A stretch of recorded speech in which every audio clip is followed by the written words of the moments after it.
one thing I did kind of see, I am currently obsessed with, well, my dog. God, can we look at this cute dog? Can You can't tell me this dog ain't a cute little dog. God, I love Annie. Okay, but I've been obsessed with Jujutsu Kaisen, and in the most recent chapter, we got some crazy, a crazy cliffhanger. Who the hell is this? Is it Gojo? Because if we look, Sukuna's incredible efficiency meant that despite his cursed energy levels dropping to that of Akoto Yuta, if he were to recover his burnt out technique, he would be able to utilize the domain expansion as many times as they needed. So he puts up Gojo's domain sign, and then all of a sudden we see the domain expansion just as goosebump inducing as Bankai.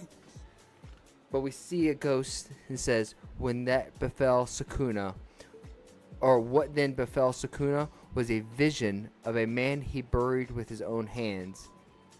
This is what I'm confused on. He said, is a vision of a man he had buried with his own hands, the departed spirit of the strongest. There is no mistaking those eyes. So is Gojo actually here, or is this kind of like a consequence of breaking a binding vow, and now the consequence or the penalty of it has basically become the embodiment of Gojo? But Topper Gojo over here at Topper Gojo says this chapter gave us the craziest cliffhangers in the whole series. I thought about it a lot and have also read a bunch of theories and personal wishes, and I think there are 4 possible chances that could be true here. This is a great thread. I saw this earlier and I was like, I kind of wanted to read this. Why is it over here? Let's expand this. There we go.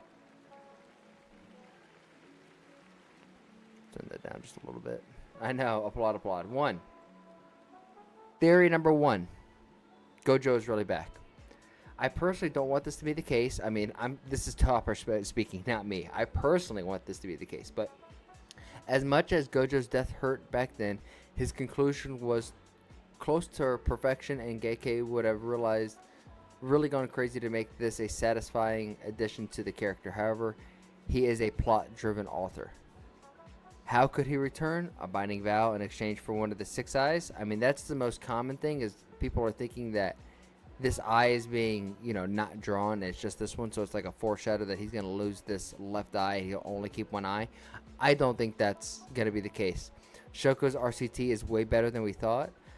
This Shoko's RCT could be, on par with the greatest, right? But not enough to bring somebody back. But we're forgetting about the Gramps and the other sorcerer there, whose ability is to literally buff the cursed output and ability of whoever they're targeting with their chants and playing the guitar. So I'm really confused why people haven't put that together on any of these things.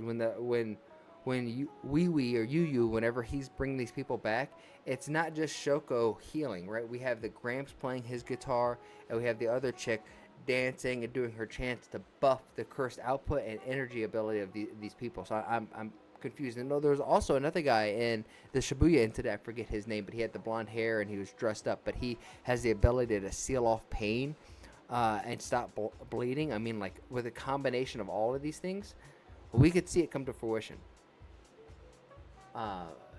Moving on, though. Number 2, it's Yuta, and he inherited the 6 eyes. I personally don't want this to be the case, but there could only be ever one person with the 6 eyes, and even though Kenjaku killed a baby with them once, at the time of the merger, a 6 eyes user still appeared. This means the 6 eyes can awaken in a random person with the right heritage. And since Yuta is a distant relative to Gojo and a descendant of the Sugawara no Mikazani, he could theoretically awaken the 6 eyes anytime. This could mean that Sukuna sees Gojo in the dust, but it's actually Yuta. I mean, that's kind of... And him awakening the 6 eyes turns his hair white. I mean, that could be theoretically kind of cool. I'd be down with that. Number 3, a binding vow backfire, plus the hand sign. Sukuna used a ton of binding vows, especially when constructing his new domain. This also came with a new hand sign, the one Gojo uses for his domain. Now I think this backfires now, and Sukuna is too desperate. But this is vague though, because I know. But it's a very vague theory. I know, but I think it's not too absurd to think that Sukuna hallucinates and see Gojo's because he's using his hand sign. This goes also hand in hand with the last theory. I mean, this could be like a binding vow, and the penalty is taking place of like a manifestation of a Gojo-esque character. Uh, and he's going to be taking Sukuna down, and the Sukuna has to start the merger. We'll see. Opening the domain fails. Sukuna is not as fine as he thinks. The narrator makes it seem like Sukuna is fine and can open his domain expansion as often as he wishes, as long as there's a cooldown wears off. But I think this is entirely the case. Sukuna might have just misjudged this. Huh. Yuji's hand is buried deep in his chest, and his heart only works if he actively keeps it going. He might be hallucinating because he is on the verge of losing. He defeated Gojo and solidified his place as the strongest, but right now he might lose against the dream of Gojo, which is the students becoming stronger than he is. Which, I guess.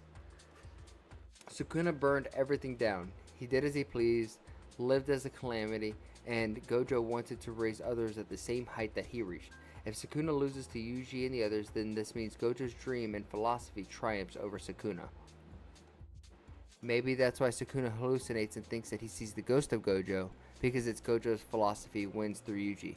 And I personally hope that the next chapters, Megumi finally plays his part as well in cementing this philosophical win. I mean, we definitely got to see Megumi do something. But I think this is probably what most people are on agreement with that's going down right now, is that there's a few different outcomes. One, it's actually Gojo. Two, he's seeing like a ghost of Gojo because it's the penalty of a binding vow, or it's not actually Gojo and it could be like Kashimo because technically Sukuna did say that he was like a phantom or a spirit. And Kashimo's whole cursed energy technique was not really of having a physical body, but his body turns into cursed energy itself. Kind of like a Baryon mode with Naruto and Kurama in a weird kind of sense. And then lastly, it could be like Yuta or, I guess Yuta inheriting the Six Eyes. I don't know how I feel about Yuta inheriting the Six Eyes, to be honest. But it could be cool. I know Yuta is Gege's favorite character in the series, so it would kind of be, part of the course.